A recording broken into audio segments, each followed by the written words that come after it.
Welcome to Dodgers Daily. Casey Porter here, joined by Austin Brubaker. What a great Wednesday evening it is. Austin, we have a lot to talk about. Lots to talk about down on the farm. Going to talk about some of the potential guys that might make their debut in 2026. We have some other prospects to talk about. We'd love to hear from you as well. But hey, what's up with you, Austin? Casey, it's really good to be able to see you today. I guess you ask me that all the time. It's where you got more snow and stuff is here. I'm looking forward to spring training. Actually, it was funny because I was not planning on going to spring training this year. Actually, last year I had the opportunity to be able to go to spring training, but I found a less than $60 flight to spring training. So I'm going to be able to go to spring training this year. Coming up towards the end of February. I'm super excited about that. Spring training is coming up. Casey, what is new with you? Is there some stuff that's happening with Oklahoma State? Is it freezing down there in Oklahoma? No, actually, we've broken different daily records just about every day for warmth. I mean, it's been like in the 60s and 70s all winter. And I tell you what, the hot stove I think is getting ready to heat up. We're going to know something about Kyle Tucker here real soon. And I don't have any inside information. This is just kind of my summation of the way I know this organization maneuvers, and we've been right on with Kyle Tucker all off season. The Dodgers they're gonna go. This is not reinventing the wheel. They're gonna go a high AAV, not very many years.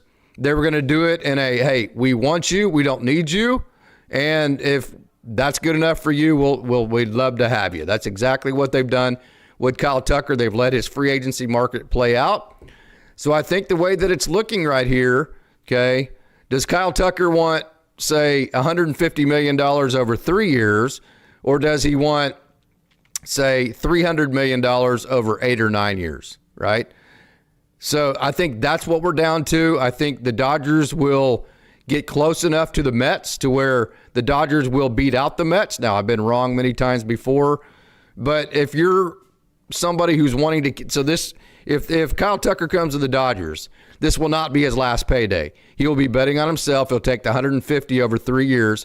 3 years from now, he'll have another big payday. And so to match what the Toronto would give him, he would just need a 5-year contract at that point. So the Kyle Tucker, 150 for 3 years, or say $300 million over 8 or 9 years. The Blue Jays have shown a big commitment.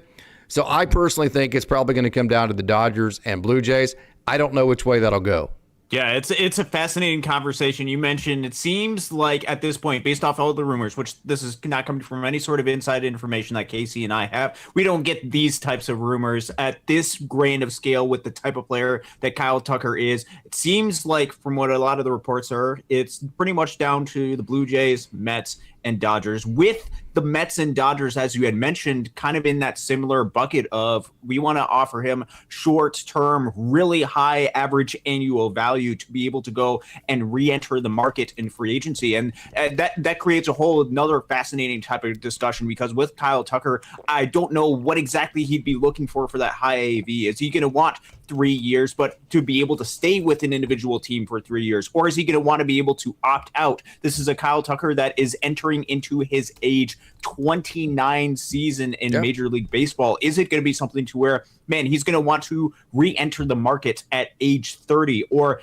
when we're talking about $50 million AAV, you're talking about one of the record average annual values, pretty close to what the record average annual value is for a Major League Baseball player. A little bit less than what Juan Soto was able to get last year, but that type of contract is not typically given out. And I think if the Mets are able to go to that lengths, we've seen the Dodgers go to extreme lengths to be able to get to players. And especially if it is something where, man, it's just a few extra dollars, which I know it's not just a few extra dollars. When you're talking about $50 million with the Dodgers over the highest luxury tax, that's going to be 110% of that. So you're talking about a big chunk of change. But we've seen the Dodgers in their financial commitments, and you're talking about an individual player. There is no player, free agency or seemingly available trade-wise, that the Dodgers could go out and get that is better player than Kyle Tucker. So if Kyle Tucker is willing to go out and bet on himself on a shorter term type of deal, I think the Dodgers are going to do what they can within as much reason as they can, which for the Dodgers, there doesn't seem to be many limits to what they're able to spend financially. I think they can go out and really compete with the Mets financially and probably beat the Mets in the financial game on a short-term high average annual value. And if that's the case, it comes down to how much money is and how many years are the Toronto Blue Jays willing to guarantee a Kyle Tucker, or are they going to look elsewhere on the market? If they look elsewhere, you could very realistically see the best player on the board go to the Los Angeles Dodgers. So I don't think the Dodgers are going to try to beat the Mets. I think they're in kind of an Henry type of way, like Andrew Friedman. He's Henry, trust me. I think they're going to try to punk the Mets, right? In the sense that, we don't have to beat your ass. We're the Dodgers. Everybody wants to play for the Dodgers. And for good reason, because you get the best treatment. We talked about on the last show, the minor leaguers, they have their own chef that follows them around, the only minor league team to do that. We have the best developmental system. We have the best technology. We have the best instructors. And by the way, we won 3 World Series since 2020. We are the Dodgers. Why would you go to the Mets instead of the Dodgers? And by the way, we just took their closer, and now he was ours, Edwin Diaz. So I think the Dodgers are going to take the approach that all we got to do is get in the ballpark of the Mets, okay? Get in the ballpark of the Mets. The Mets offer $50 million. The Dodgers offer $47 million. I think the Dodgers are very confident that Kyle Tucker will choose them. So, do you agree with that? Then we'll get into my next point. I think there's a good chance that he would take that. I think the Dodgers would even be able to go to that next level, even to pretty much match the Mets and to make it almost an impossible situation, because I don't think that the Dodgers are going to lose out to the Mets over, as you had mentioned, let's say they're at 50 million versus 47 million average annual value. I don't think they're going to lose out on Kyle Tucker if you're talking about a 3-year deal over $9 million or $20 million is what it would be if you go ahead and do that 110% tax. I don't think they're going to miss out on that, but I think they're going to do what they can to try to get a reasonable enough deal or make other teams dramatically overpay for Kyle Tucker. Yeah. So does money, there's typically speaking, inflation rises every year, right? Mm-hmm. Yes. So $37.5 million will be, from an inflation perspective, you'll have less purchasing power with that in 3 years than you do now, right? Mm-hmm. Yep. So the faster you get your money, the more value it has. That's part of this that all the people that are smarter than me understand that. So if you go out and say 8 years, $300 million, that's 37.5 per year. Yeah, now that's twice as much money in the long run, maybe, because you don't know what Kyle Tucker can sign after he becomes a free agent again at the age of 32.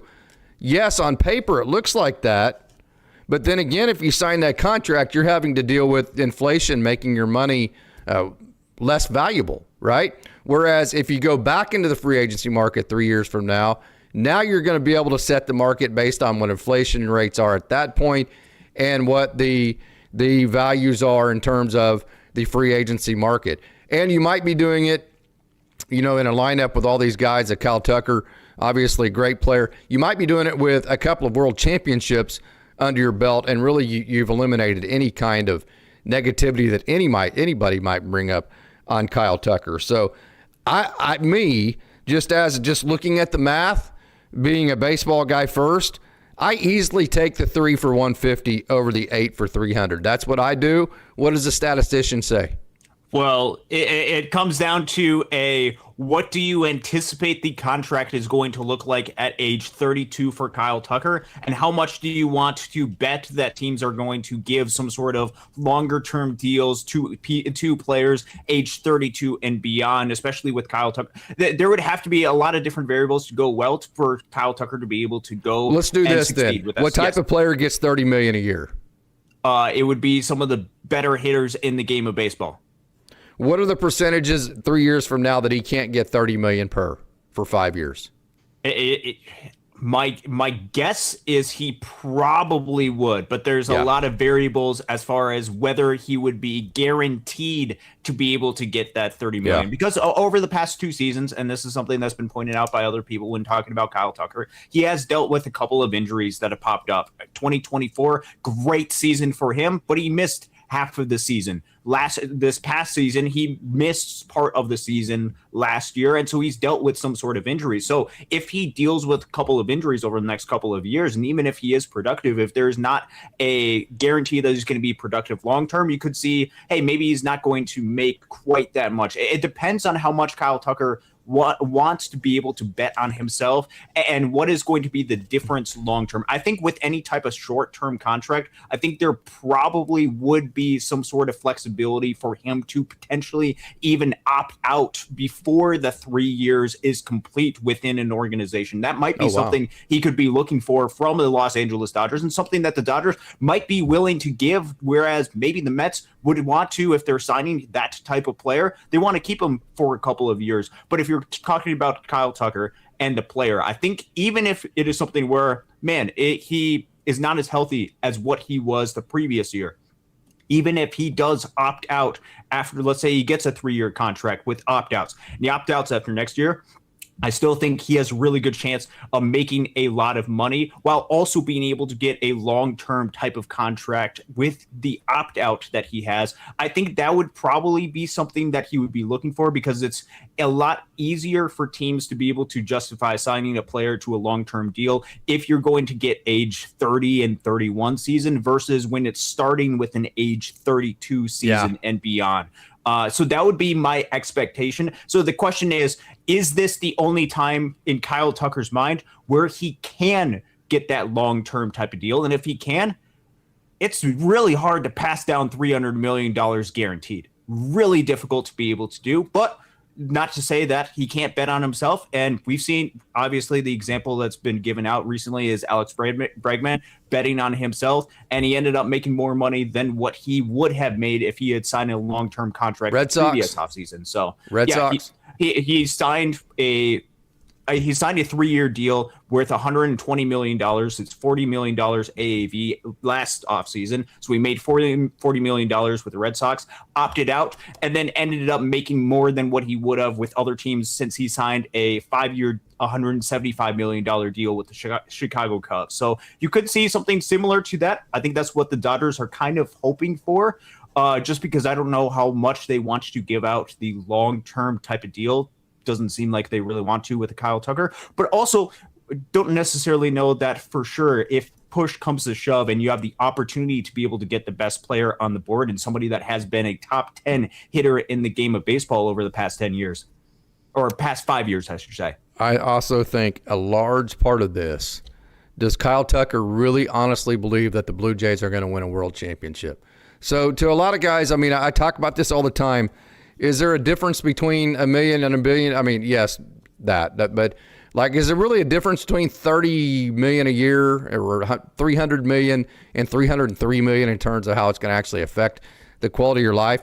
But I can tell you, anybody who's ever won a world championship, and I've talked to several people personally who have won one, winning a world championship changes your life. It is a life-changing event. It adds to the quality of your life. I know we like to say, hey, we're in this to do our best.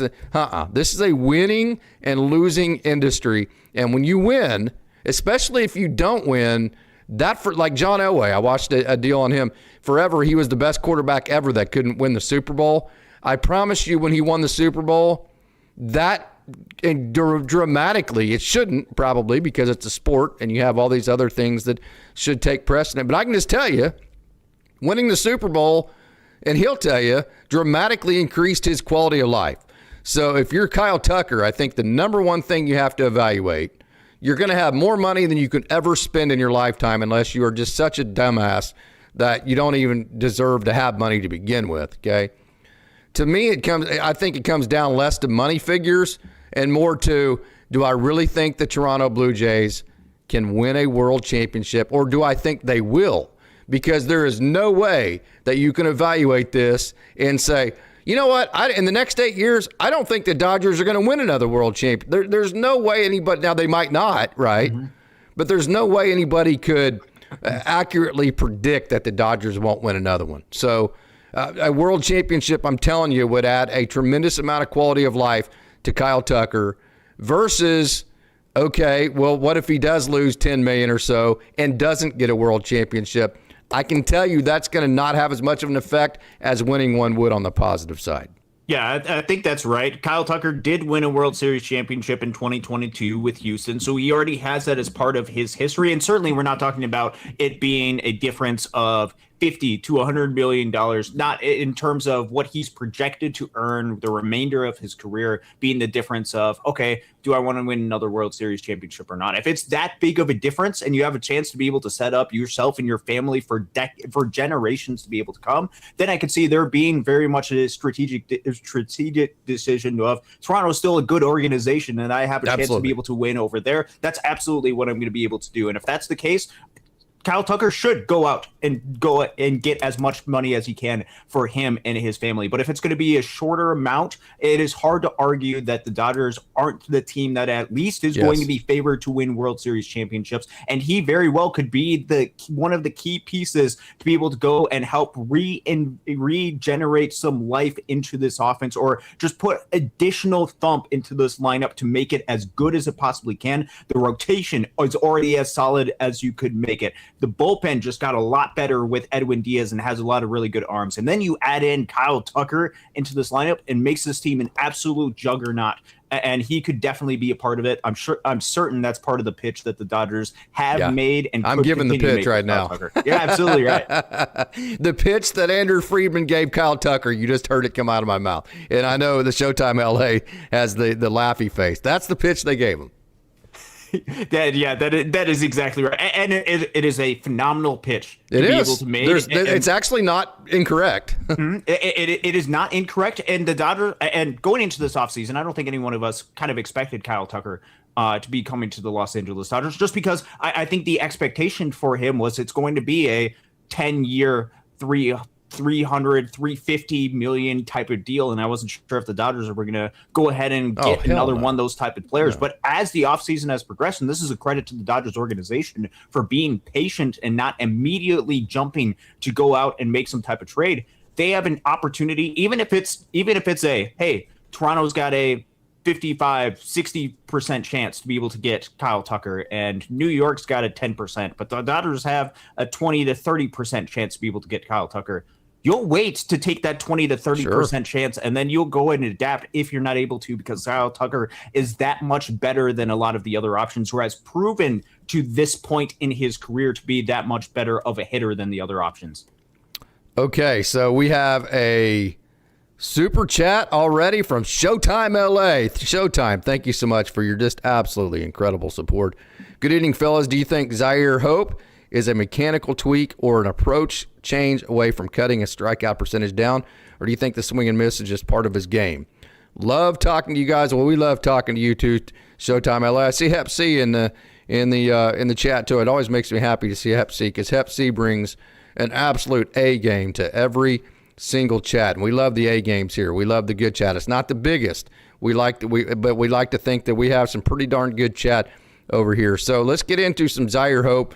I'm going to give my opinion first. Yep. I think it's more than a tweak. I think I have said this. If you go back to all of my shows last year, when people, even back to spring training, okay, and let me go ahead and get some video up on here. Even when you go back to spring training, if you remember, everybody was tooting his horn, rightfully so. He made the catch up against the wall. Ebel was live on him talking about how good he was going to be, rightfully so. Okay, just go back to my shows. I've got receipts. I talked about the lift. I talked about the upward plane to his swing at an earlier stage of the swing that makes me more uncomfortable. I like the down the back, the flat in the middle, the up in front, which is, I think, the way most guys try to set it up. You see right there, he lifts really fast. So I think that the change here is, I like the down and back. I like the steepness in back. I think that's why he's able to let the ball get a little bit deeper. That's why he's able to really pepper the ball the other way, because he's so steep on the back. See how steep on the back he is? So if that ball gets deep, he's on the downward incline to it, and he's going to do that and hit about 112-mile-an-hour missile at about 8 degrees high. Okay, but what I don't like is whenever you start, right? See how that swing was going up real early in that swing, and the pitch was low in the zone, which that's fine. What I don't like about that is that as you incline your swing further back in your swing and the timing of it, then to me, that makes your timing have to be more perfect, because you're not able to adjust to the ball as well as if you're coming flat through the zone on top of it, and instead of swinging up to match the plane of the pitch, your hands are coming flat and you're just turning the barrel down to the pitch, which is the way most hitters do it. So I think it's a mechanical change, not a tweak, that would have to allow him to make more contact. And so I don't think that's even in the cards right now. So I think he is what he is, would be my guess. Now, I do think exposure and that kind of thing will help with that, but I don't think there's going to be a tweak or a change coming. Yeah, I think he is. I think there might be some very minor things that they could potentially do, but for the most part, he's going to have pretty much the swing that he has, because it allows him, when he is able to make contact, to make really hard type of contact. I think there is just going to be a lot of swing and miss as part of his game, and this is going to be something that we're going to be watching out for. And it's not just the strikeout percentage that is concerning with Zire Hope; it is his contact percentage that he actually had. There was just far too much swing and miss that was part of his game. His contact percentage at Great Lake this past year was 68%. Yeah. That is well below what it should be and well below what league average would be. League average at the MLB level is closer to 80-ish type of percent, which I would guess that with Zire Hope, with the skills that he has, would probably be a little bit below league average with some of the swing and miss. The good thing about Zire is he's got really good athleticism. He's got really good ability to make impact on the ball when he does make contact, and he's got a really patient approach at the plate.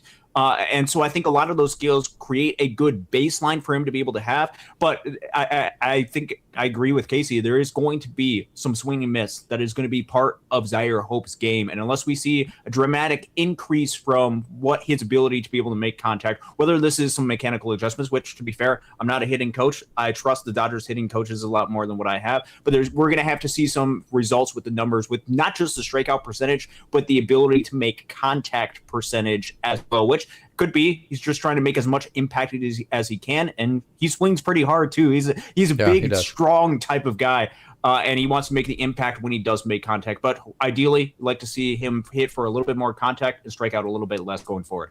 Okay, so what I want you to see here, watch this. For him to get to that high pitch, this is what I'm talking about. See how deep he has to let that get?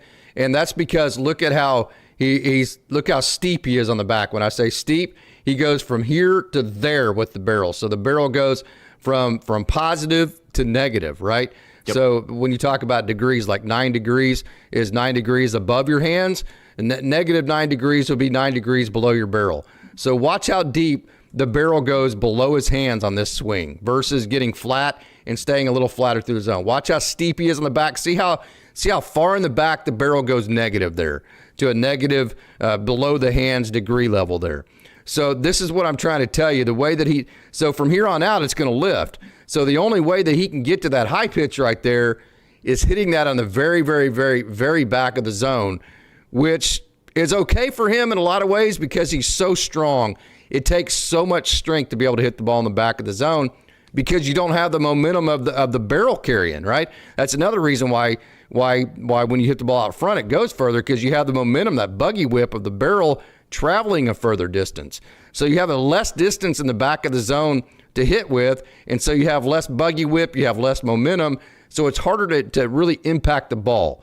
So that's what I'm kind of saying right here is instead of tweaking the swing, really I think really the only way to get to all parts of the zone that a swing that lifts as much as he does, and look how tilted he is right there, is to actually hit the ball further back in the zone the higher the ball gets. And that's not really something that you suggest for a lot of people because it just takes so much strength and so much discipline to do. And then there's so many changes of speed. So that's kind of where I'm at on that. I hope I didn't confuse anybody there. Yep. No, I know. I think that was a really good breakdown and analysis of what he has. He's still got a long ways to be able to go. He's still he just ended his age 20 season. He's going to be entering his age 21 season in Double-A. Very young for his level, with a lot of time to be able to grow and develop. And this is part of the process that Casey and I try to preach. Trust the process and be patient with these guys. Zire Hope is not ready for Los Angeles yet. It does not mean that he's not going to be a big leader one day, or it doesn't mean that he shouldn't be challenged. But part of the challenge, or part of the things that he has to navigate, is this is one of the areas in which he can grow at to be able to reach the type of player that he can be. But I think part of the swings. I think this is in part some of the part of the player that he is. And we've seen players with some of those steep angles be able to have some success at the major league level, even if there is some swing and miss as part of the game. And to be honest with you, he's such a good athlete. He's such a good defender. Yes. He's such a good dude. And because he impacts the ball the way that he does impact the ball, because when he actually does hit it, he does such damage, and he has the potential to do even more damage because, like you said, he's still young. If he does become a 3 true outcome type of guy, he's still very valuable. He's a guy that can be in the middle of your line. He can be maybe Max Muncy on steroids, right? That kind of hitter. Yeah. That's the type of hitter I could see him becoming, and we've seen now you don't want 9 of those guys, but we've seen that the Dodgers strategically can really make a hitter like that, even if he doesn't reduce the strikeouts and he becomes a 3 true outcome hitter. The Dodgers can make that guy very valuable in the middle of their lineup. Yeah, no, there's no doubt about that. We've seen a lot of these players succeed, and the Dodgers need these type of players. You mentioned Max Muncy as one of those type of players. One of the other players that you could potentially point to, perhaps around the league, that has a really steep swing, also has a little bit of swing and miss, but also is really successful as an athlete and as a player. You can go over to Detroit and look at a player like a Riley Green. Really steep angle with his bat. There's a lot of swing and miss that's part of his game, but he has a lot of success as an individual player because when he does make contact, he's able to have some pop in it. Not saying that Zire Hope is that exact type of player, but with Zire Hope, I think there's still a ton of future, a ton of hope for him going forward. Okay, so let's cover this again because I think you had the right angle on it the other day. It still confuses me. Yep. So it's not whether you like it or not. It's, do you understand why it happened or not? Explain this Andy Ibanez thing again. I know you had the right side of it, but I need to hear it again to try to process it in my brain. Okay. So from my breakdown and my understanding of what the Andy Ibanez situation is, which, by the way, the Dodgers, just because I want to there's been some news that's happened with the Dodgers roster. The Dodgers officially added Andy Ibanez to a 1-year, $1.2 million contract to make room for him on the 40-man roster. Ryan Fitzgerald was removed from the roster. It was the guy that was added the exact same day from the Minnesota Twins organization. Basically, that move, in my estimation, is the Dodgers liked him as a player. They want to try to keep him around in Oklahoma City, but not on the major league roster. They've made a claim for him, get him in the organization briefly, then removed him from the roster. We'll see what happens to him over the next couple of days. But Andy Ibanez will not be in Oklahoma City. He will be in Los Angeles, or at least if he is part of the Los Angeles Dodgers, he will be in Los Angeles. And from my understanding of where things are at, my guess is Andy Ibanez is specifically insurance for in case Tommy Edman is not able to make it to the start of the season healthy.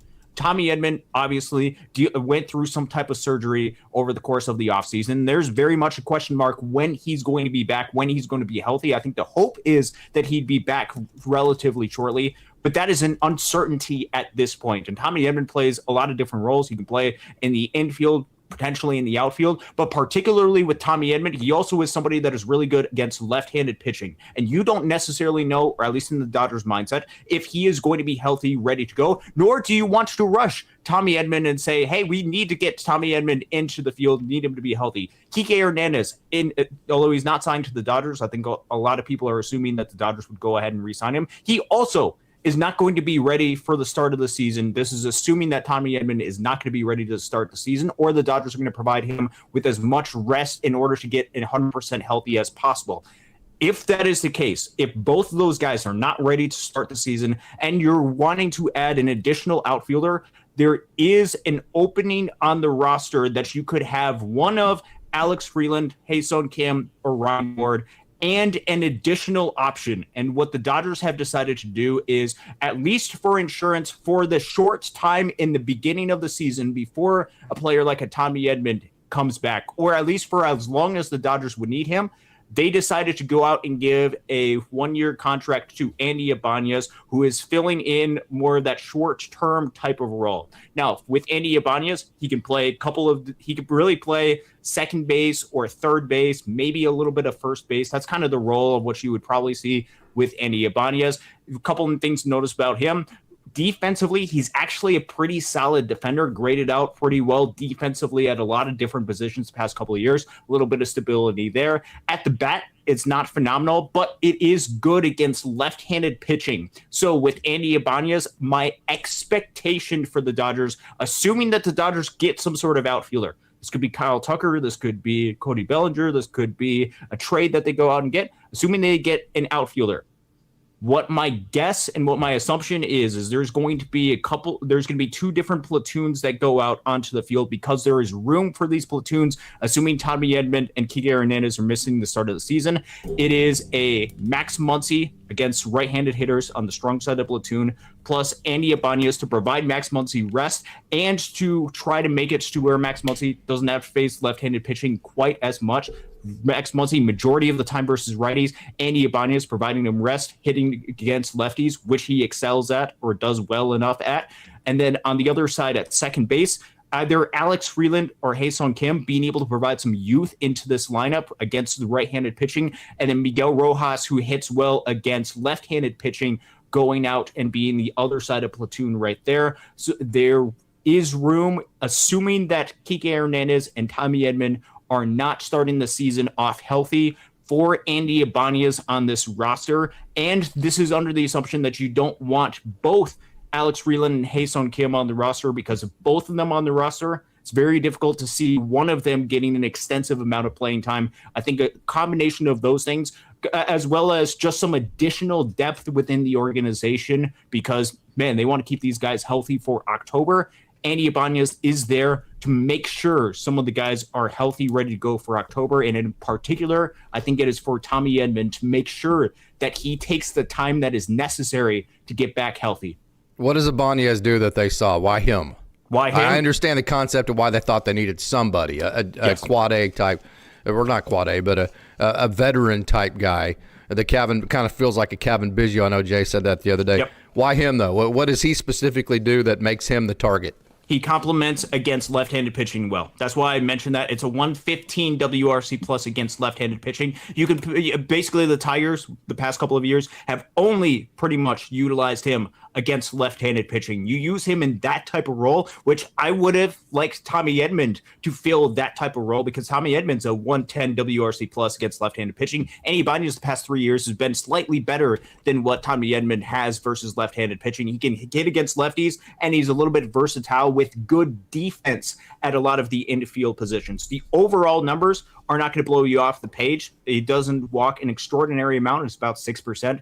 Strikeouts are a little down. What he is going to provide, if in a very specific defined role, some stability at the position, because against left-handed pitching, that is something that he's done well. If you put him at just that and allow him to be able to play some decent enough defense, I think that's going to get you by with what you need going forward. Put him in a platoon, the short side of platoon. He's not going to play a ton. He's going to fill in a need, and he's going to allow some of your guys to be able to get back to being healthy.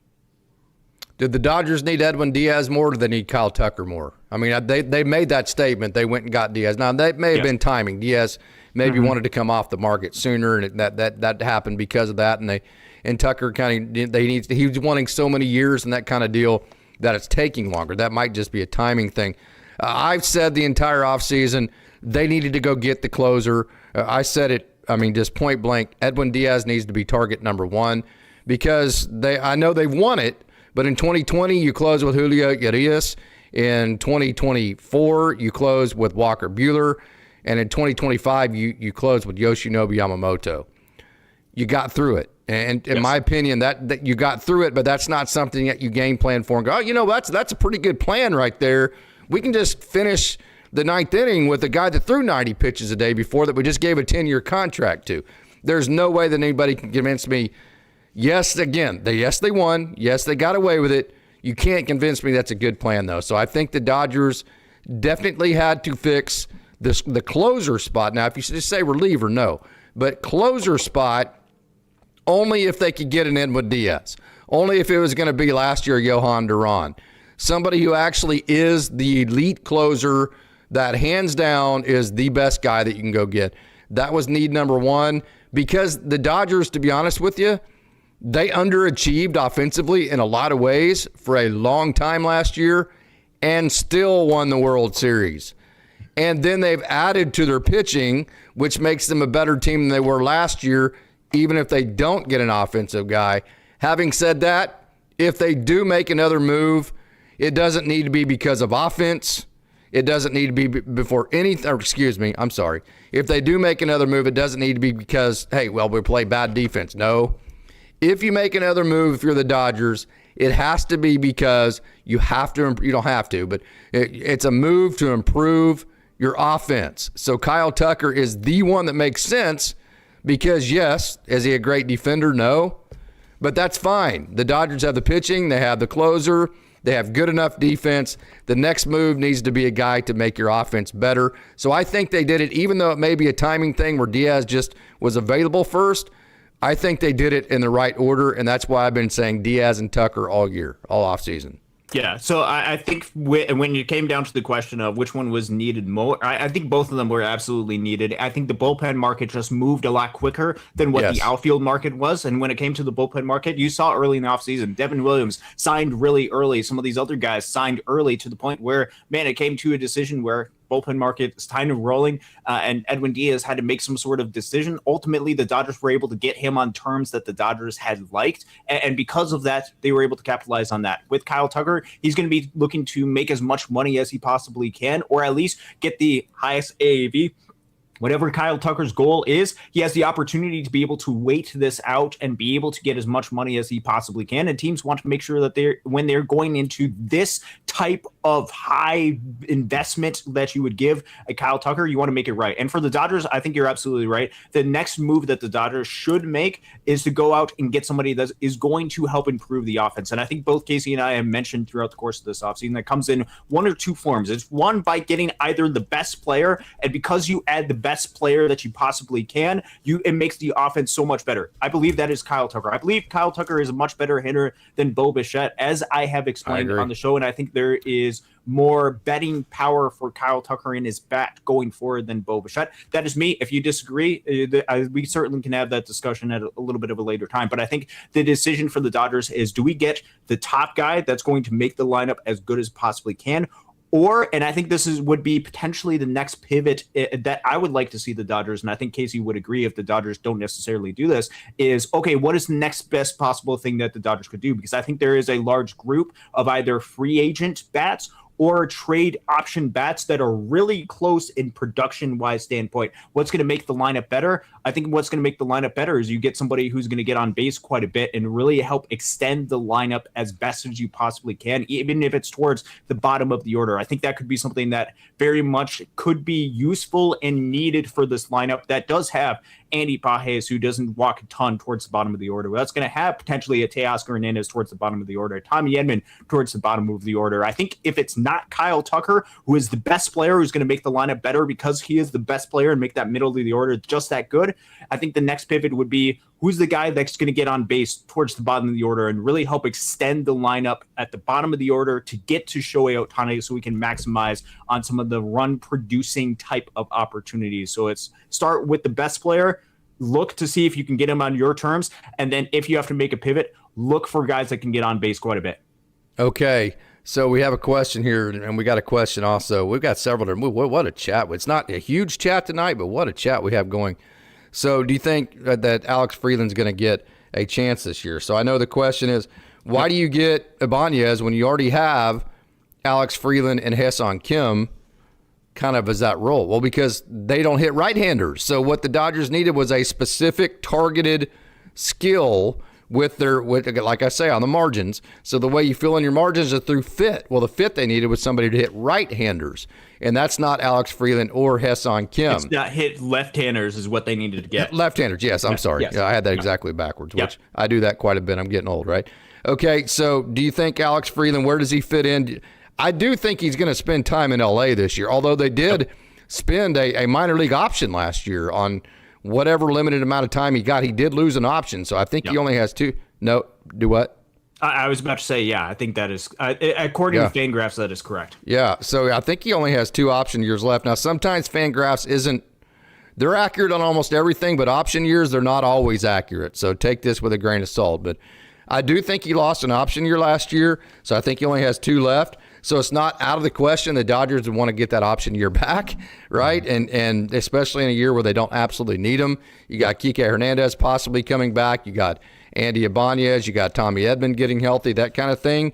Yep. But I don't really see any scenario to where Alex Freeland does not see playing time this year. So take us through his numbers and what you think he might be able to offer the Dodgers. Yeah, so with Alex Freeland, I think there is going to be an opportunity, and this is dependent on what the Dodgers are actually able to do, and assuming that they go out and their only additional move to be able to add to this offense is some type of outfielder, whether that's a Kyle Tucker or whether this is some other trade or free agent signing. If it's an outfielder, there is going to be a spot potentially open for an Alex Freeland to be able to earn an opportunity in spring training. And we've done a little bit of comparison in the past with Ha-Seong Kim and Alex Freeland. I think Alex Freeland, at least at the minor league level, has shown a little bit more stability or less areas where we see growth needed at the minor league level before they make that complete jump to playing full-time in Major League Baseball. Yeah, and it's like Amar Kadi saying, no minor league prospect is perfect. They all have their flaws. Yes, yeah, absolutely. Yeah, that's exactly right. But I think there is going to be, let's say the Dodgers go ahead and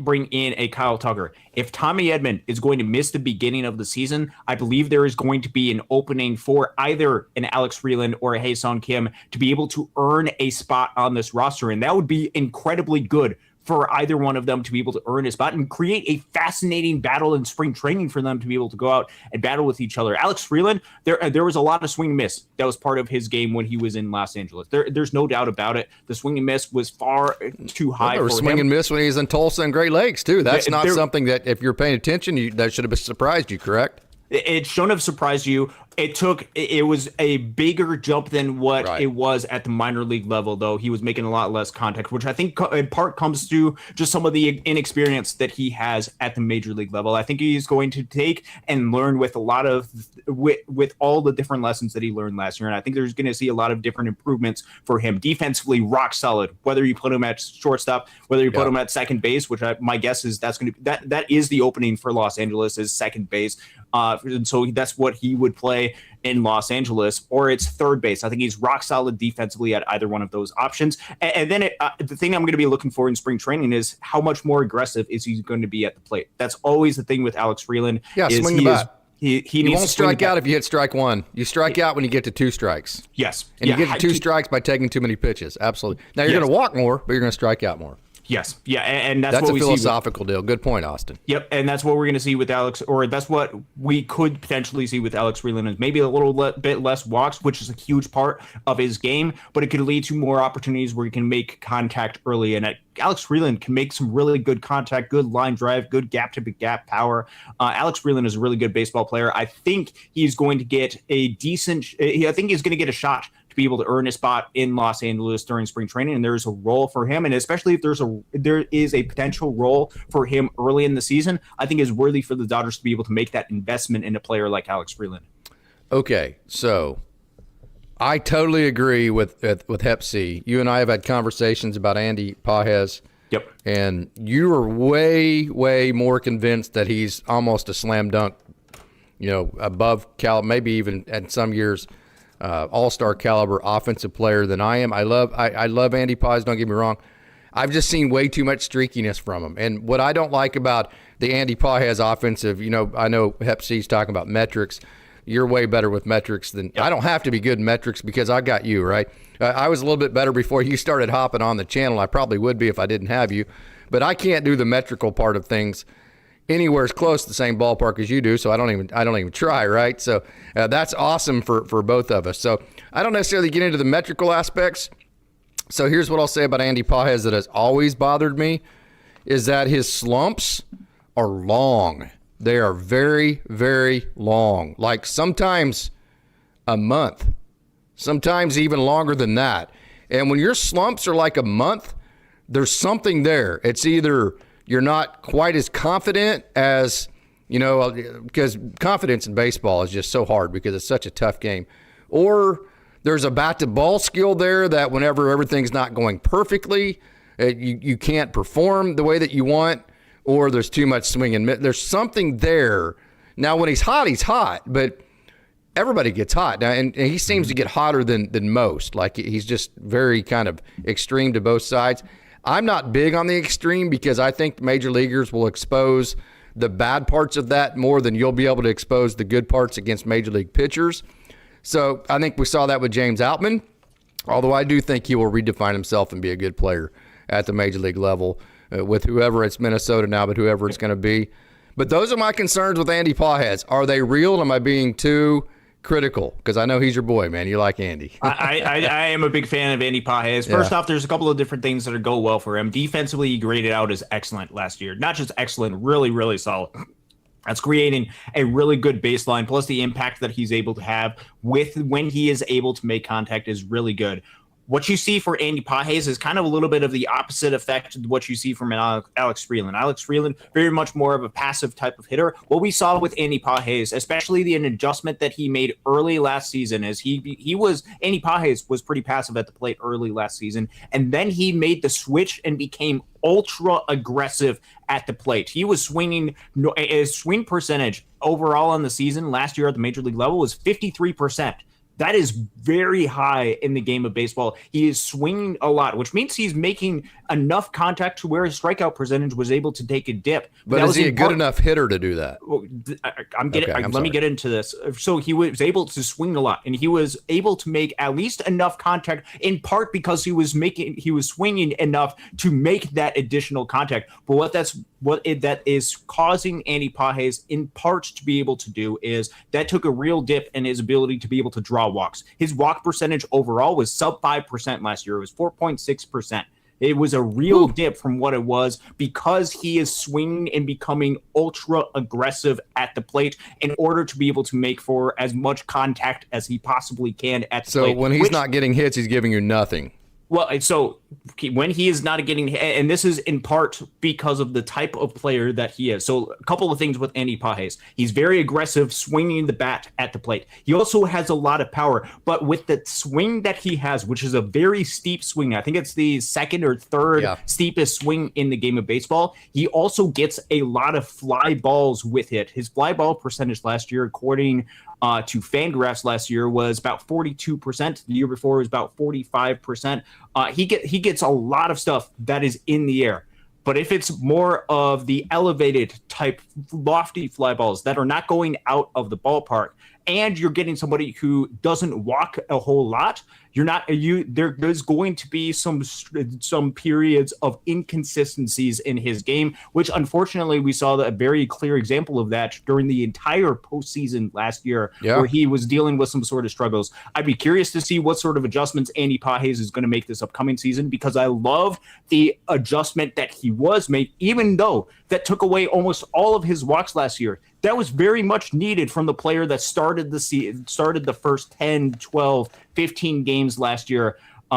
Very much needed to get to the player that he needed to be, but there's going to be continual battle with adjustments that he's going to have to make going forward. Luckily for Andy Pages, even if he is just a slightly above league average type of hitter, like last year, he was 13% above league average as a hitter with what he was able to produce. That still made him one of the top 12 outfielders by Fangraphs WAR last year, with 4.1 Fangraphs WAR, because of the defensive value that he's able to provide. So you just need a little bit above league average offensive production, and you need those streaks to be frequent enough to where, man, he could provide a real impact at the plate. But you're going to deal with some streaks of inconsistency with Andy Pages at the plate. So the player that you add in free agency or the player that you trade for, I want somebody that's going to be a little bit more consistent at the plate, knowing that you have a player like Andy Pages, knowing that Teoscar Hernandez has a lot of similar tendencies, low walks, a little bit high strikeouts, perhaps some streaks of inconsistencies as well. Adding a player that can be a little bit more consistent would be, I think, a really good thing. But Andy Pages still has a tremendous future going forward, with being paid the league minimum right now for the Los Angeles Dodgers. So let me throw you one more thing about Andy that concerns me. We're just going over concerns, okay? And I'm not trying to throw shade on Andy. I love Andy, okay? But just kind of covering all bases with him. I think that steepness in his swing, I think that creates a lot of holes. I think that creates a lot of places where pitchers can hit him, especially any kind, not necessarily on the inner half. Don't just say inner half, but anything that starts middle and turns right back into his hands. He's going to see where it starts. He's going to lean out over the plate. He's going to get very tilted and very steep, and that's going to jam him. I think because his heat maps weren't accurate when he first came up in terms of he was just hot. I mean, he was just hitting the ball. You're not seeing the real Andy Paez of what he's going to be every day. Pitchers were trying to hit him to throw him outside because they saw his heat maps, and I don't think they were totally accurate. I think that one of the biggest red marks as far as where he might struggle is if you start the ball down the middle, get him to commit to diving out over the plate, and then turn the ball right back in on his hands. I think we're going to see a lot of that this year. So that's one. That's the cat and mouse with him. I'm excited to see. There's Jose Ramos. I think he's with the Mets now. Don't quote me on that. Yes, I think that is correct. So here's another deal. Whenever you have, in my opinion, flaws to your swing, like too steep or too whatever, when it's not just your league average swing, it's too this or too that, whatever that may be, whenever you scrunch it down to just the best pitchers in the game, like what happens in the postseason, I don't think that's a surprise that what happened to Andy because they were exposing, hey, he does too much of whatever he does too much of. And that's what the best pitchers in the game do. Whereas on a June, so what I'm trying to say is he a guy that's going to blister the garbage buckets with whenever you got just Johnny downstaff pitching on June the 2nd, and then come playoff time he has too many flaws to be impactful? Or is there too many flaws there, or am I just overblowing it? What say you? It's a good question. Based on what we saw last year, the postseason obviously was not where it needed to be at all. It was one of the worst postseason runs that an individual player has. And I don't say that because I dislike Andy. I love Andy Pages as an individual player and want him to be able to succeed going forward. But that is something to be able to keep an eye out for. The best pitchers in the game of baseball are going to be able to execute more consistently. And if there's a hole in Andy Pages' swing, which certainly there are holes in Andy Pages' swing that he is not able to make adjustments to, pitchers are going to attack those holes each and every single time. And it could lead to some struggles that Andy Pages has going forward. But I have a lot of confidence in Andy Pages being able to make the adjustments because we saw him make adjustments last year. We'll see if he's able to do that this upcoming year. Yep. Very, very talented young man. Yep. I'm of the opinion he's going to have to flatten the swing a little bit. And that's something I think a lot of people have to do, especially as he gets older. So we're going to show video here of Blake Treinen. I personally am on the bandwagon because I saw it with my own eyes. I got to talk to him. Awesome dude. He was in Oklahoma City for a long time, it seemed like. I don't know how long it was. Don't exactly quote me on that. I don't think Blake Treinen was ever at any period last year healthy. I just don't think. I'm not convinced. Nobody, from what I saw with my own eyes at Oklahoma City, I know he went up. I think he went up because the Dodgers felt like they needed him more so than they felt like he was ready. And I think he was forced into action at the major league level before he was totally healthy and healthy enough, even as good as his pitches are metrically. See, look at that release right there. That's just not a healthy. You watch how he reacts to that. I mean, that's like a week before he went up, right? So I'm on the bandwagon. Maybe I'm wrong. We'll see this year. I think the proof will be in the pudding this year. I think Blake Treinen struggles. I'm going to make an excuse for him. I think you can narrow it down to the fact that he just never was healthy enough. Yep, I think that's totally a fair opinion. I don't have to. You obviously had the chance to be able to watch him in Oklahoma City, be able to see his rebounds, but he was not the same pitcher that he was the previous year. Very much. See, now watch his facial reactions. I'm sorry, but watch him. Yep. He's struggling with it right here. Yeah. Yeah, no, and I don't think that your analysis is inaccurate at all when it comes to Blake Treinen. So I'm curious to see what a healthy Blake Treinen is going to be able to look like because when we saw him in 2024, obviously what he did against the Yankees is going to be remembered for years and years to come. There still is a really good pitcher inside of Blake Treinen, and it came down to, man, he just was not able to execute. He was drawing far more walks or throwing far more walks than what he had previously. I mean, his walk percentage last year was 14.5%. Way too high, and I think that's suggesting that there's something wrong with him. And obviously, he was dealing with some injuries last season. So I'm curious to see how he's going to be this upcoming season, whether this has to do with age, him declining as an individual player, or if this has to do with more mechanical type stuff. I would guess it's probably a little bit more mechanical type stuff, just because I don't see a dramatic drop off of a 1.93 ERA or a couple of sub-1 ERAs the previous couple of seasons to a +5 ERA from Blake Treinen. I don't think this drop off is that dramatic. I would expect perhaps somewhere in the middle between Blake Treinen, maybe somewhere in the 3s for an ERA, and a little bit of a rebound for him this upcoming season. I'm also in the category. I love the young man. I do not get to interview him because he does not do English, and I don't have an interpreter live, and I have no way of getting a hold of him on social media. But I don't trust Edgardo Henriquez. I know that Hepsi's making a great point. We have all these great arms like Edgardo Henriquez, a bunch of River Ryan. We'll get into him maybe a little bit here in a minute. Kyle Hurt. But those guys, yes, they're great. They're great potential. They are not Edwin Diaz. Edgardo Henriquez, hell, maybe his stuff is better than Edwin Diaz, but he's not Edwin Diaz. So that's kind of why I thought, actually, you're not seeing him here. That's why I thought the Edwin Diaz thing was very, very much so needed. So go through some of Edgardo Henriquez. We know the stuff. I mean, 104, 105, the 94-mile-an-hour bullet slider, the 91-mile-an-hour regular slider, the changeup, all that. We know how dirty he is. But go through his metrics and what he needs to do to actually help the Major League club from a statistical perspective, do you think? Yeah, I think with Edgardo Henriquez, which remember with Edgardo Henriquez, he's 23 years old right now, going to be entering into his age 24 season this upcoming year. He's incredibly young as a player, and he rose dramatically through the ranks, missed the entire 2023 season as a pitcher, just pitched, and then he rose through the ranks to ended up pitching in the postseason in 2024, missed the start of the season this past season, went and struck out a lot of guys when he returned back to Oklahoma City, was able to make the jump up to the major league level. I think with Edgardo Henriquez, and this is the biggest thing with Edgardo, it just comes down to the execution type piece. How is he going to be able to consistently be able to execute with what he has? Because if he is able to take his stuff, which is electric, dominant type of stuff, if he's able to maintain a certain level of effectiveness and somewhat of a control with that, Edgardo Henriquez is going to be absolutely dominant, and it could have the potential to be a late inning, high leverage type of arm. He just needs to battle through and be able to get some of that consistency on the mound. So with Edgardo Henriquez, he's got 2 more minor league options with him. He strikes out a ton of batters at the minor league level. I mean, last year at the AAA level, it was 31% strikeout percentage. It was a 12% walk percentage, which actually isn't terrible for some of the guys at the minor league level. When it translated to the big league level last year, it was 23 with a 6.5% walk percentage for Edgardo Henriquez. I just look for him and what his execution is going to be on the mound when he is up at the big league level. If he can be able to establish some level of execution and on the mound,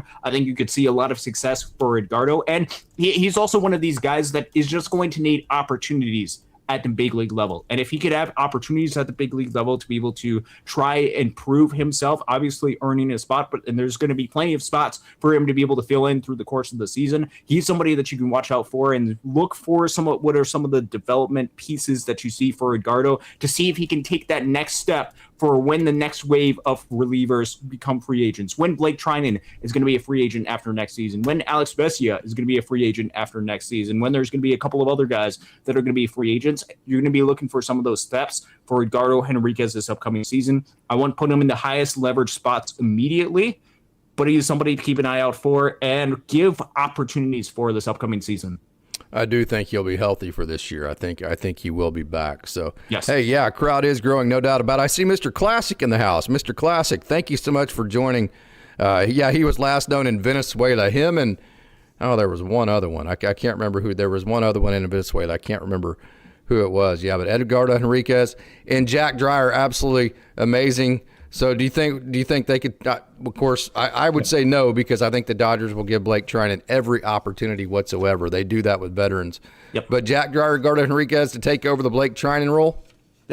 Eventually, but I don't know if it's going to be this year. Yeah, right. I think they're going to keep as many arms as they possibly can within the organization. And with Blake Treinen, even if it is something where, man, he's really struggling right now, I think that in part could be dealing with some type of injury. And if they even have the chance of having Blake Treinen be effective at some point to the season, and I think that he's going to give a big opportunity, unless Edgardo Enriquez just goes out and is able to shove, and he's striking out 37% of the batters that he faces, and there's no room at all for Blake Treinen to be able to fit into the mix. I would expect them to keep as many of these arms as possible. But keep an eye out for Edgardo Enriquez. I mean, the stuff plus some of his numbers that he had last year were crazy. ridiculous. I mean, it's a overall 131 stuff plus for Edgardo Enriquez. That's among some of the better stuffs in the game of baseball, and all of his different pitches graded out as plus pitches for Edgardo Enriquez. So he very well could be one of the guys to be able to break out this upcoming season. But I won't put all the expectations on him. With Jack Dreyer, as we have talked about a lot during this offseason, incredible year for Jack Dreyer. He also pitched a lot last year, about a little bit close to 20 innings more, a little bit over 20 innings more than what he had the previous 2 seasons.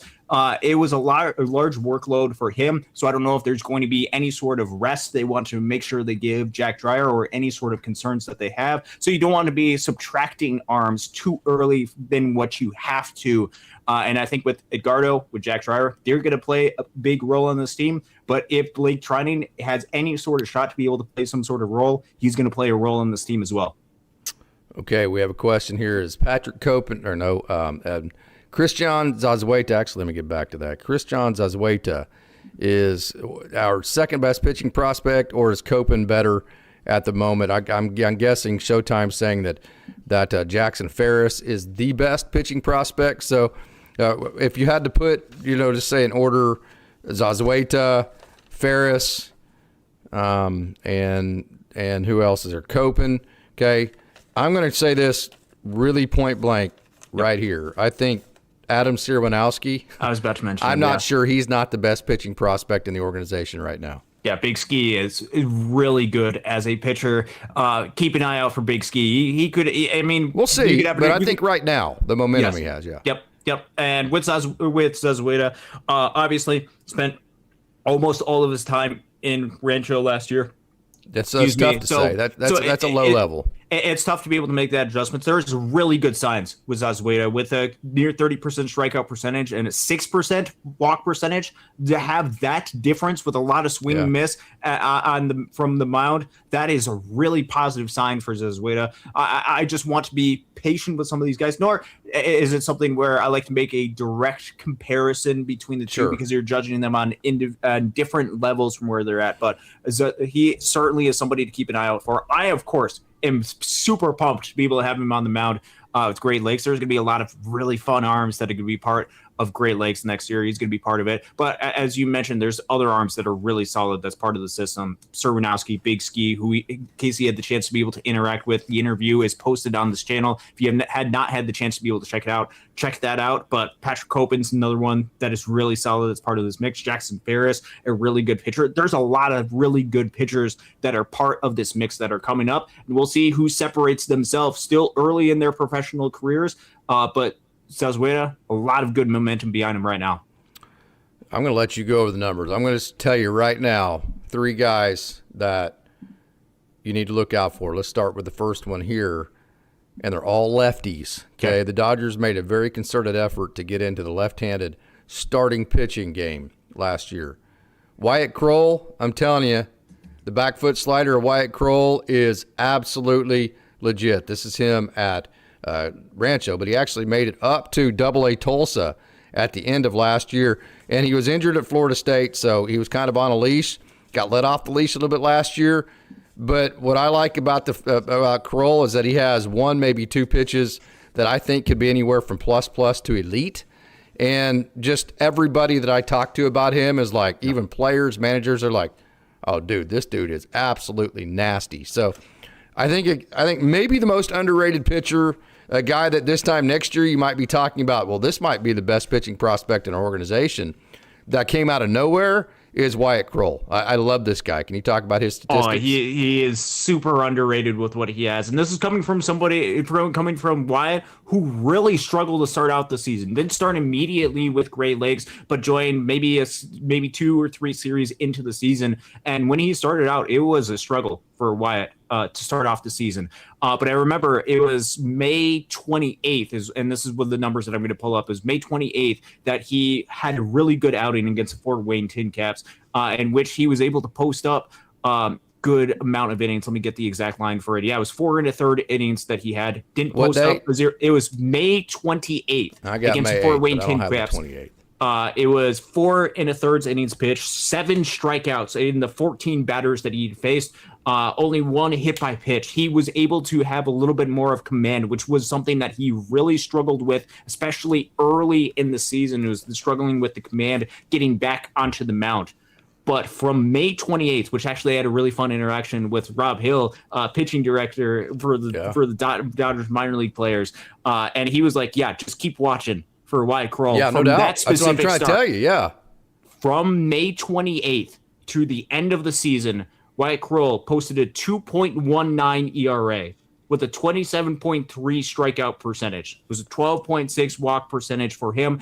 Opponents hit 167 against Wyatt Kroll during that particular time period, combined with his starts in Great Lakes and when he got promoted up to Tulsa. He's a really talented pitcher, and he just found it. He was just able to find things out as he went along, and especially during the stretch run that I got to see him when he was at Great Lakes, that final stretch, those final couple months that he had in Great Lakes, they were so good. He is a really good pitcher to watch going forward.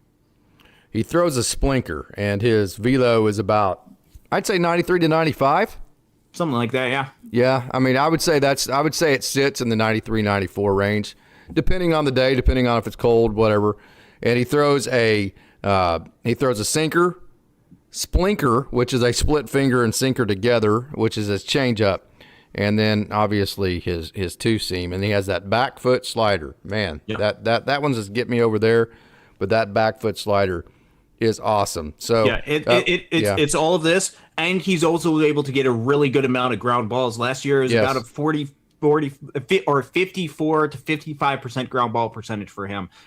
So he's able to get the batted ball quality that you want. He's able to get a lot of good swing and miss, and he's got a lot of different pitches to be able to make that work. Okay, so another really young guy I want to talk about that maybe you haven't heard of. Mark had a chance to actually talk to him and interview him. It was a wonderful interview. Great job, Mark Watkins. And when I talked to Ramon, and I've talked to other different guys about Sterling Paddock, who you're looking at here, a young man that the Dodgers got out of high school. He didn't make it to Great Lakes, did he? He stayed. Yeah, he did. He made it at the very end of the season. Very end. Okay. So this is a guy. He has the Clayton Kershaw curveball. He has the big sweeping slider. He has a world of potential for velo. He has a great shoulder. And every time I've said the name to somebody in the organization, they've all said Clayton Kershaw. Like this, that's the type of pitcher he is. Obviously, they're not saying he's going to be a Hall of Famer. Yeah. But they're talking about just the demeanor, the setup. Look at that big roundhouse curveball. The big curveball, the pitch mix, all of that. Sterling Paddock, I'm telling you right now, and I think we've done a really good job, especially this offseason, of being very realistic. I mean, we just had a really hard conversation about Alex Freeland and Hae-Sung Kim and Andy Pages and all that, and Zire Hope, right? Yep. I'm telling you, Sterling Paddock, if he stays healthy and everything continues on the track that he's on right now, this guy's a superstar. He has the potential to be a superstar, and that's not coming from me. That's coming from people in the organization that have played in the major leagues, they've coached major leaguers, and they know a hell of a lot more about it than I do. So that's what I'll say about Sterling Paddock. Yep, I had the chance to see Sterling once last year. It was in Lake County. It was the Friday game against Lake County, and yeah, it was really exciting to be able to see him pitch during that performance.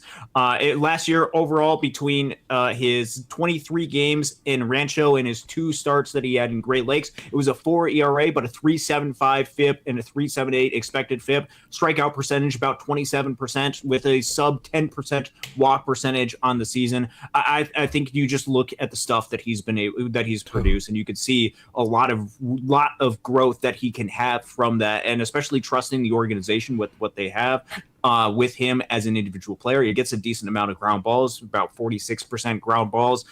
For Sterling, the swinging strike percentage is about a little over 13%, which is really good. Oh yeah, no, it is. Watch this pitch again. Yeah, this is ridiculous. Not that one. That's the changeup, or that may have been actually the sinker. But watch this next pitch, Austin. So I didn't mean to cut you off there. Watch this. Yeah, no, that's ridiculous. That is ridiculous, right? And that's ridiculous. That's the type of stuff that doesn't always jump off. He's like 19 too. Yeah, he is. Let me get the exact age with it. He's 20 right now. It's going to be 20 to 21 next year. So. Yeah, he's still incredibly young coming up to the high A level too. So he's a really fun one to be able to watch. Yeah. I'm excited to be able to see him grow and develop in the Great Lakes Loons rotation next year. He's a kind of quiet assassin too, very quiet kid, but very confident.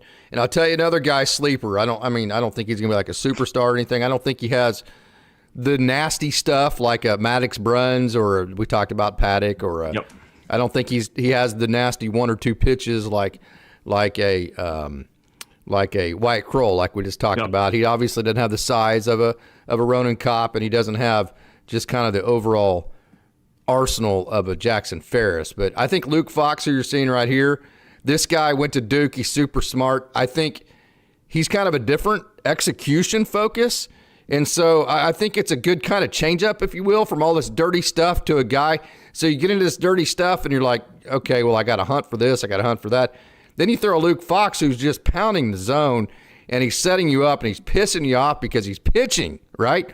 He's pitching, and you can't figure out why you're 0 for 4 because nothing he's throwing is jumping off the charts, but he does have that good slider, and he has a execution focus. So I do think Luke Fox is a guy that probably nobody's ever heard of.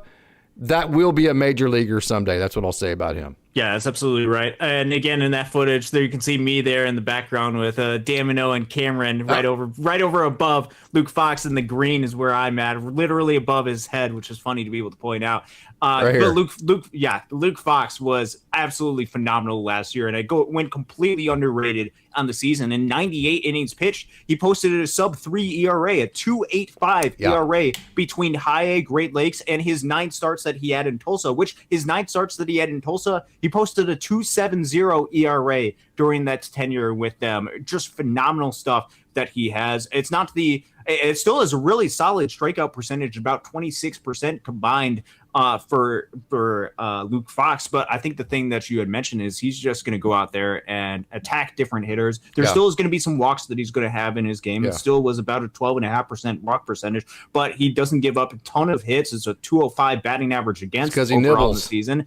He's going to be able to nibble around the zone, as you had mentioned, and he's a really talented pitcher overall. 12.3% swing and strike percentage, still relatively decent for Luke Fox.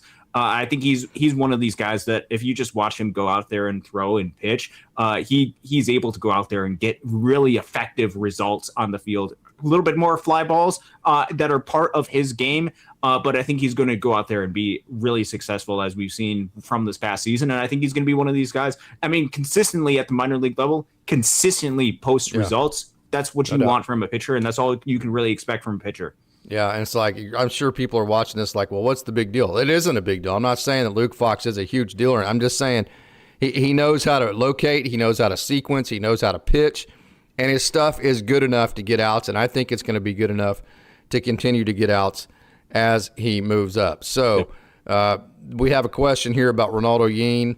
Is there any reason for optimism for Ronaldo Yeen? And I'm going to go ahead and say at the very moment, this is actually Paul Gervais, I'm going to say no. And I don't mean like forever. I'm just saying maybe I'm wrong from a statistical perspective, but it just doesn't seem like it's working yet with Ronaldo Yeen. They tried to make him the closer almost all year last year. It just didn't work. When they actually needed to go win a game, they went and got Carson Hobbs, right? Who I think is a guy you really need to pay attention to. But Ronaldo Yeen, it just hasn't worked yet. It hasn't clicked. And I think a lot of that is I think he could throw 97, 98, 99 and be a way, way, way better strike thrower. But I think the Dodgers think, well, we have a bunch of those guys. whenever you have the ability to throw at 105, which he's done, I have that confirmed 105. Yep. We need to throw 105, even if it gives up a little bit of command. So I think we're in that fight. I think he could be a better strike thrower, but they're wanting him to max out. So from that perspective, I still think we haven't concluded that battle yet. And so that's why I'm not optimistic at this moment. Yeah, there's still a lot of room to grow for Ronaldo. I had the chance to be able to see him his entire year this past year, and there was a lot of struggles with command that Ronaldo had. This stuff is ridiculous. The stuff is very electric, but it is very much a question mark right now of where exactly it's going to go. And with consistency, those are part of the things that Ronaldo has to be able to find, is any sort of level of consistency. But I think, as you had mentioned, I think they're trying to get him to be and reach his max potential, which Ronaldo, the reason why you mentioned Ronaldo Showtime is because his max potential of what he potentially could be is super, super good. It's all about execution and being able to execute consistently when he is able to be to that level in extreme, because in order to get him to be the best version of himself, the Dodgers want him to be 102, 103, 104 consistently. And he doesn't hold his velo like Edgardo does either. It's like it's 105 then 97. Yeah, there is a lot of 96 to 99 that's thrown in there, as well as the 100 plus miles per hour. Now, that's with some potentially unreliable type data, sure. but that's the information that we have with that. So Ronaldo, it just is about execution. I'm not giving up on Ronaldo yet, nor do I think is the organization completely giving up on Ronaldo yet. But there has to be more that we're able to see for him going forward in the strike throwing type of category, and the consistency in being able to land pitches where he wants them to be able to go before we can get super excited about him going forward in this season. So be cautious with some of your optimism that you have, knowing that there's still a long ways for him to be able to go, but the ceiling for him is really high. It's just that the floor right now is really low because he's not able to throw strikes at a consistent level at this point. I just don't think there's a lot of optimism at this point. I don't think they're for a good reason, because it just hasn't. Now that may change in a heartbeat. Yeah, we'll see what he's like when he comes and enters into spring training, or as the minor league season is able to start. Maybe he found and tweaked something throughout the course of the offseason, and then all of a sudden Ronaldo is at the top of everybody's mind, because he certainly has that potential, but we just haven't seen that yet.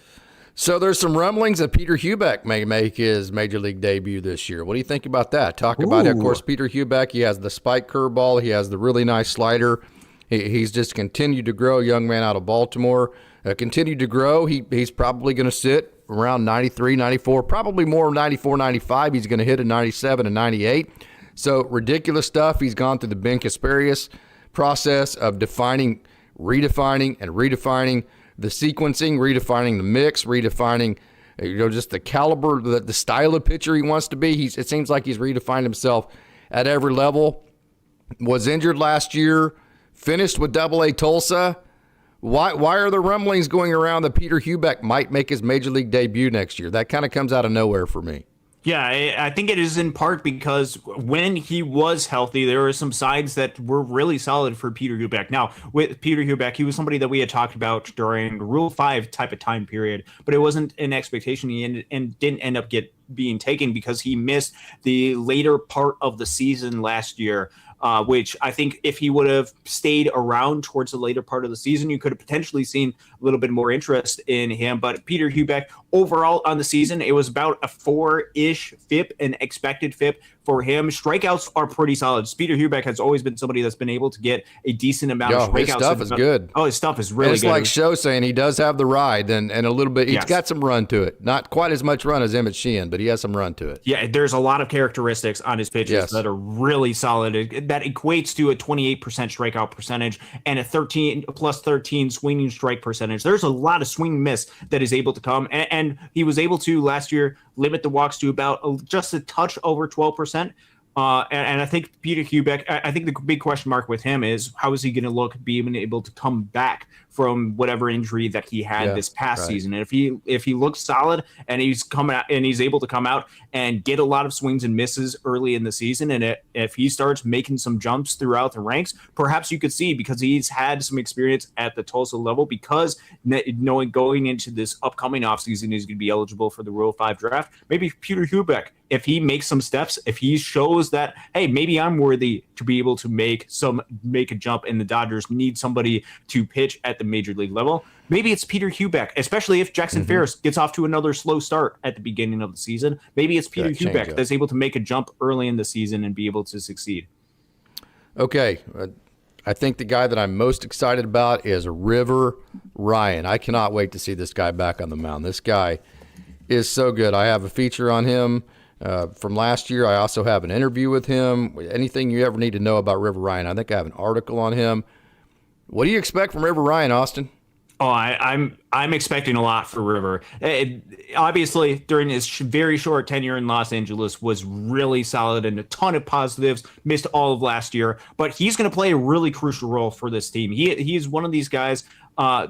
He's got 3 full option years that the Dodgers can be able to utilize. I think he's first in line of all those guys like Knack and Hurt and Stone, and I think he's first in line. So I think he is, and this is how I've described it in the past. If it is a longer term tenure, I think he's absolutely first in line. Yeah. If you need somebody to be able to jump up and then quickly hop back down, perhaps they could use a bigger. I think you could see a little bit more of Landon Knack early in the season, just because he's entering his last option year, and there's only a certain number of up downs that you could potentially have with an individual player. But if there's an extended period of time, which there will be an extended period of time, and in which the Dodgers need one of these pitchers, I think the guy that they're going to turn to is River Ryan, assuming that he is able to come back and be healthy for the start of the season. And why would it not be River Ryan with some of the electric stuff that he showcased both at the minor league level and at the major league level? And the athletic ability. And you're talking about somebody who, on the majority of major league clubs,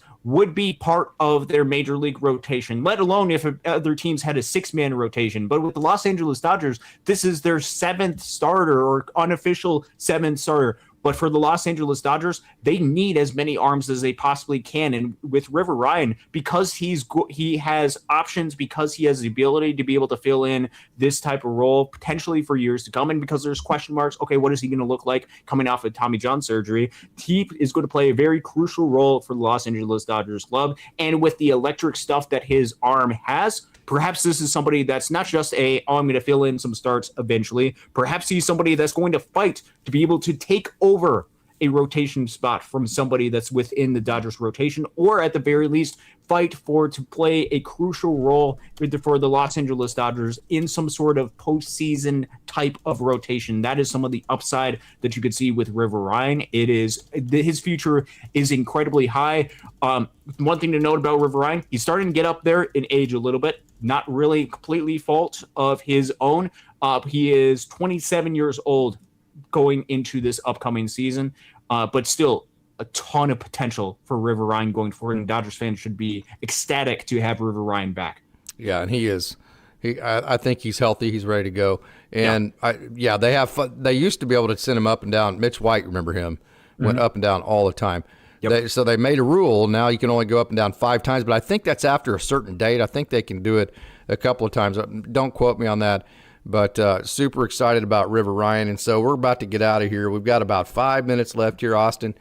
Explain this to me, if you will, and let me click this back. And right there. Okay, I'm actually way too short right now. But anyways, go ahead and address the fact why is Josue Paula not as good against right-handers as he should be? We had a question about that earlier. That's a really good question. I don't necessarily know if I have the answers to that exactly. That'd actually be curious. I'd like to be able to dive into some of the numbers with him on that, just to be able to look it over with Josue Paula. Look, I think that is in part because I think what you're seeing with Josue Paula is he just was really good against left-handed pitchers last year, which is a little bit unique for him as a player. individually. Let's pull up the splits really quick. This would be me going ahead and pulling up the splits. Let me see if I can go ahead and do this for you guys, just so I can get the overall numbers to be able to confirm these individual ones. Josue DePaula, really good season this past year for Great Lakes, and I thought we saw him be able to have a success, I think, both against righties and lefties from what I can remember. Still waiting for some of the numbers to be able to load up. I don't know if you have any sort of theories. Here are the splits for Josue DePaula last year: righties versus lefties. 327, 448, 527 is a 975 OPS against left-handed pitching overall in the season. And absolutely right with his comments against right-handed pitching. Only 216, 367 with 334 against right-handed pitching. Honestly, I have no idea why that's split. I think he's so disciplined. Lefties have a harder time with their control. I think right-handers, you see more of them that pinpoint their control, and instead of it being ball one, it's strike one. I think a lot of it can be pinned down to that, which is my biggest concern with him moving up levels. Is that does that plate discipline actually work against him like it's worked for him at the lower levels where he's not swinging the bat enough? It's the Alex Freeland thing. Yep. If you're not swinging the bat enough, well, in low A, that's a ball because they don't throw any strikes. In high A, it's still a ball. And then in double A, it starts becoming more and more of a strike. By triple A, it's a strike quite a bit. In the major leagues, it's a strike every time, which is why you saw Alex Freeland strike out so much and not walk near as much. So I think it's the fact that righties have better control and then command. It very well could be that in the Midwest League this past season. Also, one thing to note, I think you mentioned something that was really right. Josue DePaula, his swing percentage is very much in line with what Alex Freeland's swing percentage is. It's like 37%, which is some of the lowest swing percentage in the league. He does not swing the bat a whole lot, which could lead to, as pitchers are able to throw more strikes as he's able to go up, lead to a little bit more inconsistencies, perhaps some more swing and miss, or just an increase in strikeouts and maybe a little bit of decrease in the success that he's able to have going forward. So that's a curious note. I hadn't actually seen that split before, so thank you for being able to point that out, and that'll be something to be able to watch going forward with DePaula. Okay, so we have a question. Sorry, I'm typing here. Yeah, Next interview is with Connor Godwin, and it will be released tomorrow at noon Central, so that would be 10 o'clock. Yeah. One thing I'll note about Josue DePaula, 2024, it was kind of the opposite effect, a little bit more even with the splits. He had an 829 OPS against righties, 742 against lefties. So he was actually better against righties than lefties in 2024 versus last year. So it's one thing, just keep in mind with splits, don't just use an individual year. Try to look overall, but certainly with the 711 OPS against right-handed pitching, that's something to look out for going forward. We always get the biggest numbers right there at the end. Isn't that the way? It's probably because we start too early, because you're Eastern time, I'm Central. And to be honest with you, I don't like to get off like at 10 o'clock at night because I referee every other night of the week. So, okay, Friday night, Austin, are we on? I believe so, yeah. Yeah, I should be free Friday night. Okay, fantastic. So if you have any suggestions on prospects or any topics as far as the minor leagues go, just drop a comment or you can leave it in the chat session here. But more so, go drop a comment or you can email me at dodgersdaily73@gmail.com or any of the major league topics. I think we hit most of them today. And this was a lot of fun because I think the last hour of this show was all about the babies, and we love that, Austin. Yeah, no, that is the fun part about us, is the guys that we get to see a lot more throughout the course of the regular season. Is be able, or throughout the course of the regular season, we get to watch a lot more minor league baseball at times than what we do major league baseball. Try to catch as much major league baseball as we possibly can, and try to catch all the different Dodgers games. But the minor league games, we catch as many as those as we possibly can. I'm always at these individual games, seeing these guys come up through the system. I'm excited about that. I'm also excited to see what the Dodgers are going to be able to do to be able to address their need. Hopefully, within the next couple of days, we will be able to get some sort of decision with Kyle Tucker. I think that's the next domino to be able to follow in Major League Baseball. Perhaps Thursday-ish could be potentially what it is, or at least that. I think there's some reports that the Mets are looking for some sort of decision relatively soon, or looking for some sort of answers to the offer that they made within the next couple of days, which means you could see the Kyle Tucker domino fall. And if he goes to the Los Angeles Dodgers, that is going to be amazing, because Kyle Tucker is a really good player. I know there's been some concerns that have been brought up about Kyle Tucker, about non-baseball type of field type of things. I don't know how much to buy into that really at all. All I know about Kyle Tucker is the numbers that he's able to produce on the field, and the numbers that he's able to produce on the field are really good. If the Dodgers get him, they're getting the best option on the outfield side that they possibly can. If it is not Kyle Tucker, the Dodgers have the ability still to pivot and get a really good option to be able to add into the mix and make the lineup even better than what it was the previous season. And I still have a lot of faith in the Dodgers. We'll see if Kyle Tucker is the next move. And if it's not Kyle Tucker, there's a lot of good players both outside and inside the organization to make this club make this club a really good team. Hey, we had a full conversation with Mr. Classic. We had a full conversation with Hep C. We had a $9.99 super chat from Showtime. We had Al Minerva in the house. We had CNAV. We had Chuck. We had it all going tonight. We got to talk a lot about the baby. So this has been a wonderful show. Anything else, Austin? No, that's it. That's it for me. Thank you, Casey, for being able to do this show. It's been a lot of fun. A fun week this past week. I got to talk to John Vicari, play-by-play announcer for Great Lakes. If you have not had a chance to be able to check that out and watch additional coverage, especially for some of the guys at Great Lakes, that is a must-watch interview because he provides a ton of insight in that, and it's just such a cool dude to be able to interact with. Go check that out, and all the interviews that we're able to have. Super fun and privileged to be able to interact with each one of these guys. Spring training is coming up pretty quick. We are getting about a month away from pitchers and catchers reporting. In fact, I think it's less than a month away before pitchers and catchers are going to report. So baseball is coming up pretty soon. It absolutely is. Thank you again, Austin, and thank you all to you wonderful Dodgers dogs for tuning in. It is always just a great time to get to interact with you guys and gals out there, and it is just it's very humbling, all the support we get here at Dodgers Dogs as part of the Dodgers Daily Network. So until next time, we were going to release an interview with Connor Godwin tomorrow. Come join for that at lunchtime, at least lunchtime Central, 10 o'clock Pacific, and then Friday night for Dodgers Dogs. So until then, as a reminder, as always, it's a great day to be a Dodger.